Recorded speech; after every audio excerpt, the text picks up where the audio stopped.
So one of the things that I was thinking about in speaking with someone just yesterday was this principle that applies to you, and it applies to me, and it applies to every human that has ever walked the planet or the face of the earth. And that is that when we are trying to do better, what we try to do as normal human beings is we try to do better. Well, that's not so bad, right? You say, I'm going to be a better husband. I'm going to be a better wife, or I'm going to be a better dating person, or I'm going to be a better skinny person, or I'm going to be a better moneymaker, or I'm going to be a better parent. And so we go out, okay, today I'm going to do better, right? And we go out there and we try to do better. And what we find is we do better for a minute and then we don't. And then that same old reaction comes forward. We lose our temper again, or we have the same impatience, or we have the same kind of impulse control problem, or we have the same over controlled impulse problem, which means you can't step out and do stuff that you want to do. And we try to be better and we don't get better because we're trying to get better. It's not helping. So then we get despairing. Actually, before we get despairing, we usually feel bad. I'm a loser. This isn't working. I can't get it right. Success, fruitfulness is for other people. And then we hit the despair. And then we kind of unplug and we go along the tracks our life has always laid down for us. And that's not a unusual biography for a human until we discover something extremely counterintuitive,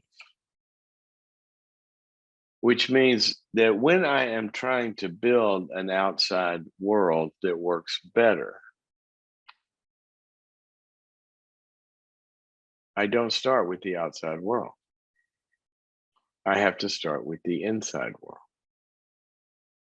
Now, one of my favorite verses, and when I say favorite, I mean favorite, is Jesus said this, and you know what? if anybody, if anybody runs up and gets in line behind Jesus on something he said, it is the whole field of psychology and psychiatry that would run and get behind and wave the banner at what I am about to tell you that Jesus said one day, because they have shown it to be true over and over and over. And here's what he said: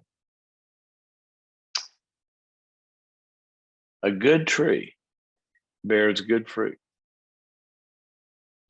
but a bad tree bears bad fruit. A good tree cannot bear bad fruit, and a bad tree cannot bear good fruit.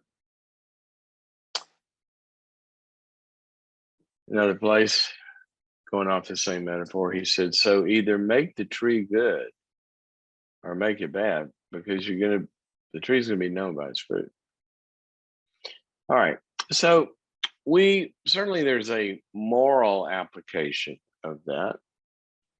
People do bad things, and sometimes everybody says you should do some good things, and they can't do good things. They just continue to do bad things. And so what do? Let's throw them in jail. All right, lock them up. Maybe they'll ripen sitting in a jail cell. I don't think that tree's going to change too much just sitting in a box. But maybe we could put them in a box and do some rehab in there and do some help and do some building and look in the inside of the tree and what's going on inside that made them get there. And where's the brokenness? And see, a lot of times people are trying to fix a marriage on the outside, or a relationship, or a success pattern, or increase their sales, and they'll get tactical. I need to do this, or I need to do that, or I need to do this, or I need to do that. But they don't look inside.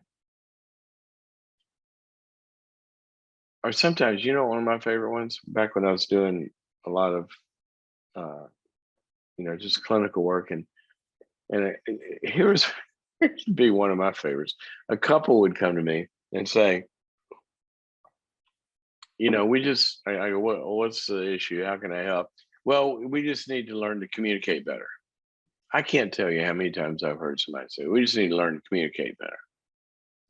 I go, okay, well, let me hear your story. Tell me what's going on. And they start to talk, and then they would get into it.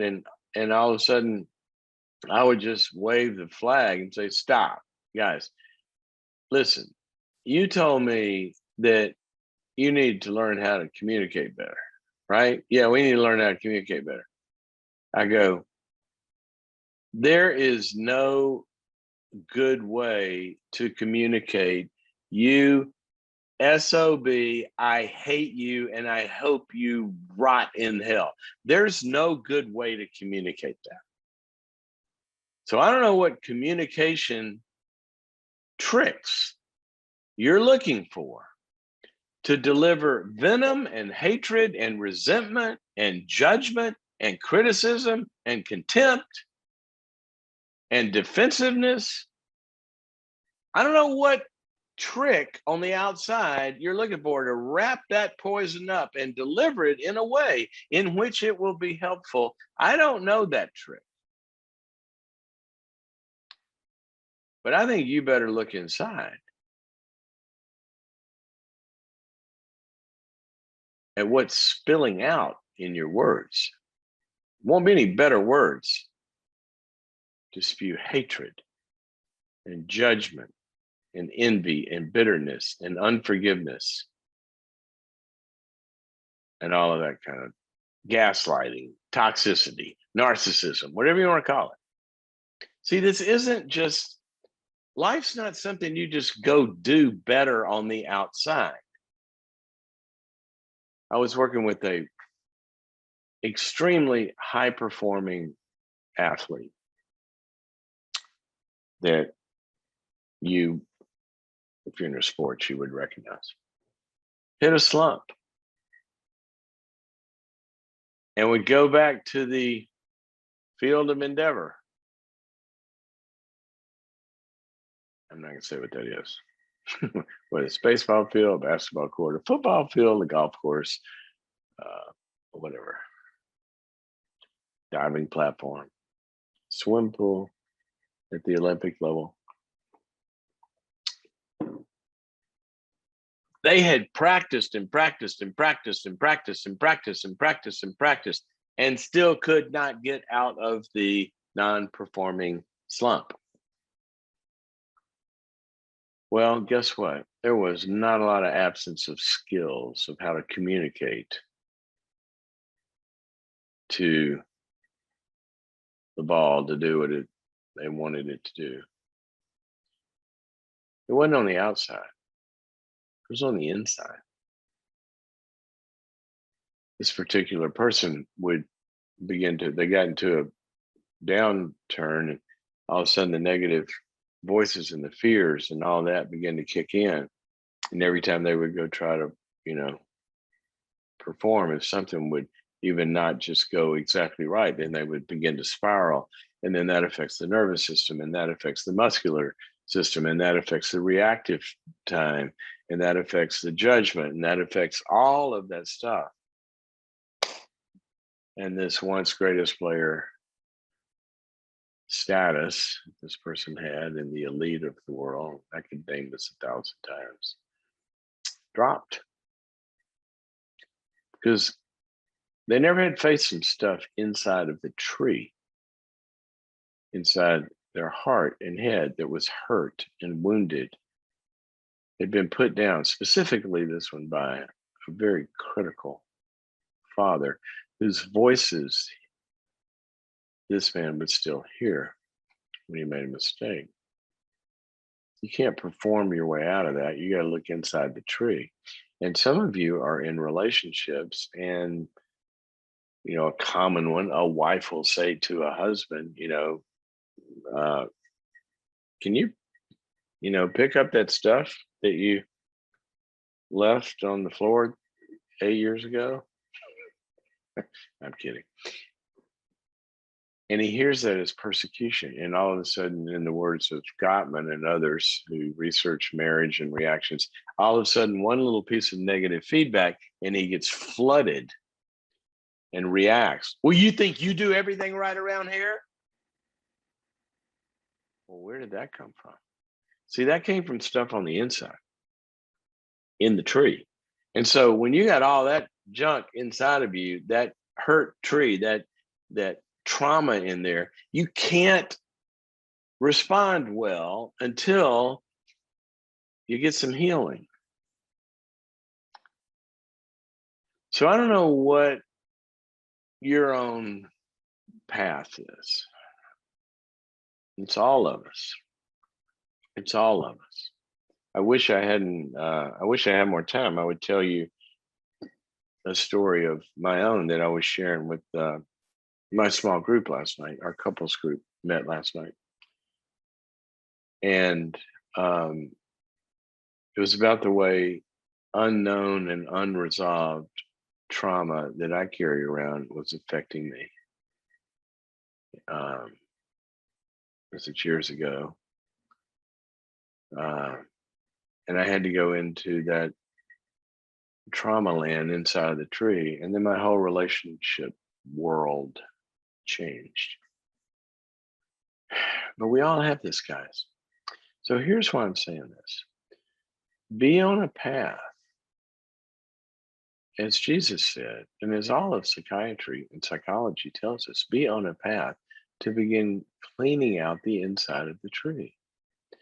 The brokenness that's never been faced, the woundedness, the fear, the criticism that you're walking around with, it's going to manifest its way outward somehow, even either in picking certain people that fit that scenario, or seeing good people in ways that are not good that fit that scenario, or making yourself less than you truly are because it fits the internal view of you, and on and on and on and on and on until we work out our issues. The outside life does not clear itself up. So be in a path, whether that's however you do it. Therapy does this.